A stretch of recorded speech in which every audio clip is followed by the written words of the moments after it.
we end with the Beatles.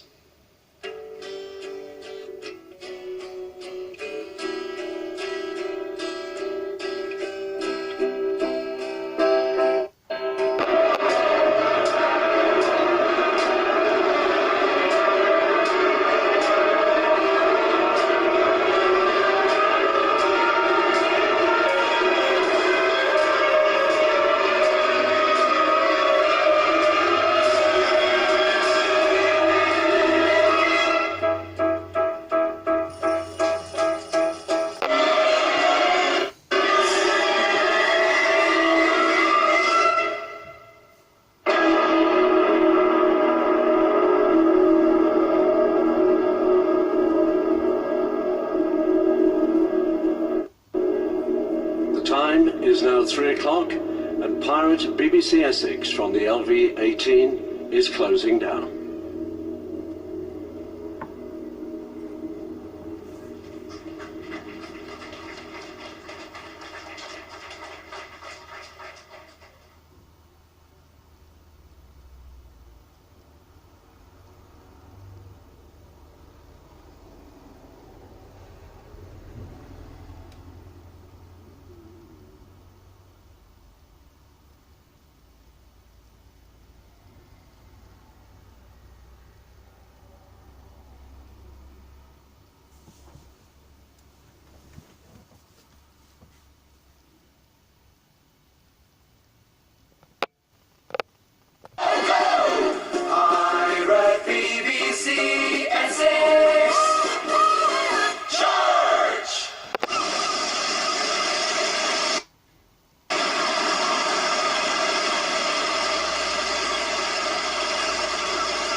Dream together,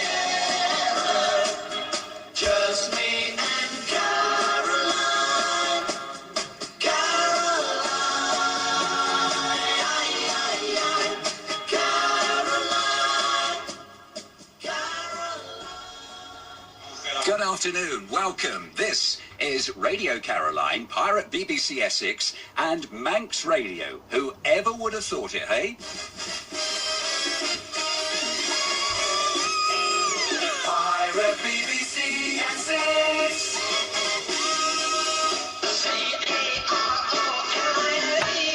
Caroline, Caroline, Caroline. And the nation station, Manx Radio, for the Isle of Man. So why have all of these broadcasting organisations come together?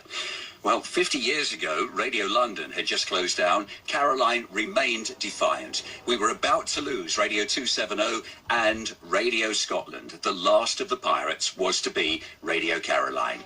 And she continued and continues to this day, now with a new community licence that'll broadcast on medium wave back to the area where we wanted to broadcast to, where this station wanted to broadcast to 50 years ago. What on earth was all the fuss about, hey? Why didn't they give Radio Caroline a licence then? What we'll be doing in this hour here on Pirate BBC Essex, Radio Caroline and Manx Radio is trying to catch up on 50 years in about 50 minutes. Now let me take you back to those days in 1967. August the 14th for much of England was overcast, was cloudy, was wet. It was a miserable day. Now, the people in the Isle of Man had a little bit more fortune. Radio Caroline North broadcast off their shores, and Caroline remained legal, or at least working for Caroline remained legal for a further 2 weeks. We'll get the story about that from Manx Radio in just a moment. It is a fascinating history, but don't get caught listening to an offshore radio station. You have been found guilty of listening to an offshore commercial station. This is your 59th offense. Therefore, your punishment must be severe. I sentence you to listen to the BBC Light for the rest of your life. Anything but that! Order! Any more of this contempt of court, and it will be the Home Service. That's better.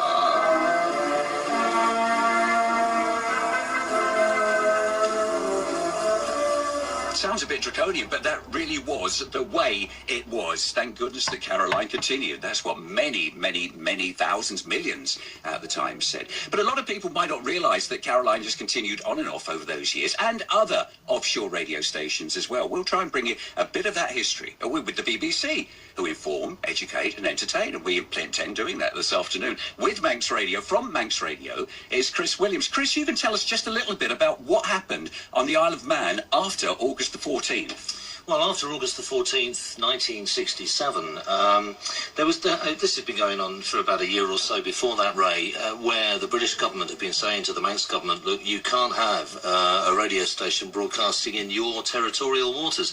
And there was a huge political groundswell of opinion for keeping Radio Caroline off the Manx coast in Ramsey Bay, and you know, the Isle of Man is an offshore jurisdiction, so we can take our lead from what the British government say and want us to do, but we don't have to do that. So politically, it was a bit of a political punch ball for a while. Eventually, the Lord of Man, who ultimately is the Queen of England, said, no, I'm afraid you have to get rid of Radio Caroline, and there was an order passed in Tynwald which made it illegal for Radio Caroline to broadcast in Manx territorial waters. We had a 3-mile limit in that stage. So, you know, we could have had somebody had the backbone in the Isle of Man, I suppose, in hindsight, could have said, no, actually, we're going to ignore you. But in the event, they didn't. So in 68, the Fredericia left the Isle of Man. It's the history of the United Kingdom, the Isle of Man, and all other territories, and it could have been so different because of people playing pop music on the radio. What on earth's wrong with that?